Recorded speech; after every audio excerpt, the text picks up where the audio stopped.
so it's me, Madel. So, for today's video is another product na naman ang aking gagawin na product ng Fit Me. By the way guys, kakatapos ko lang ng product na to. Fit Me. Ito is primer. Ito naman is cream. Foundation. So, matte foundation siya guys. So, next ko namang gagamitin. So, syempre, tapos ka na mag-primer, tapos ka na mag-cream. So, after nun, syempre, mag-makeup ka. Makeup ka. So, after nun, guys, gagamitin mo siya ng ganito. Para, ano siya, Huda Fairy Fit Me Makeup Fix. Moisturizing Skin, Oil Control, Anti-UV. Ano ba yung UV?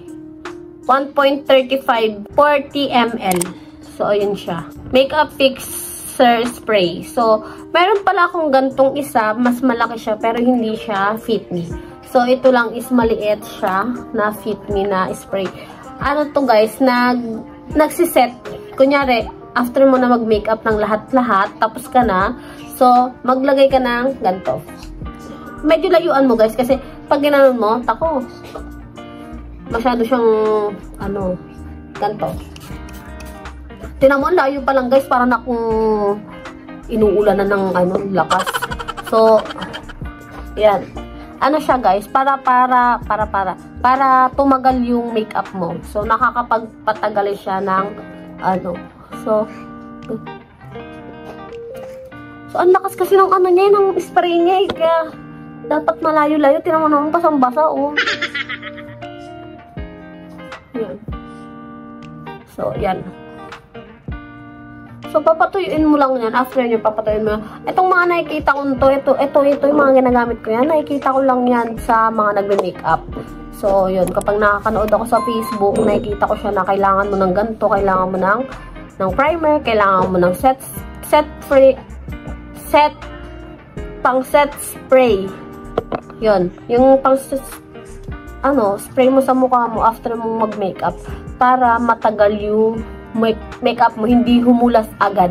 Ayun yung yung parang magmukha ka ng haggard, ganun. Hindi agad-agad. Kaya mas okay na may mga ganito ka set. Ayan, ganyan siya. So, para sa akin guys, napaka-okay din neto. Normal lang talaga na ginagamit to. Pero kasi hindi naman kasi ako mahilig mag-makeup talaga. So, yun. Pero ang rate ko dito, guys, is 10/10. Maliit lang siya, pero meron naman malaki dito, kaso mahal. Yung amoy niya is, hindi naman siya mabaho or amoy chemical, hindi. Ano siya? May pagkabango-bango rin. Wait lang. Anong amoy yun? Pero mabango yung amoy niya eh. Hindi ko ma-explain kung anong amoy niya, pero ang bango. Bango ng amoy niya. So, ayun, tuyo na yung aking mukha. So, yun, na-set na siya. So, yun, wala naman ako nilagay kasing makeup. So, ito lang din ang nilagay ko. So, yun, para tatagal siya hanggang mamaya, hindi ako mahuhulas agad kahit nandito lang ako. So, nandito lang naman ako, kaya okay lang kahit mahulas ako. Or kasi, hindi rin naman ako tatagal sa mga ganito. Kailangan ko rin namang, hilamusan. Kasi nga, mamaya, yung mukha ko is may irritate. Hindi ako magka-pimples, lalo pa regla ako. So, ayun, ito. May pimples ako, pero hindi na masyado, hindi tulad na nakaraan eh. So, ayun lang guys. So, ang rate ko dito sa Fit Me, Fit Me Spray Set. So, rate ko dito guys is 10/10. So, ayun lang guys. So, thank you for watching.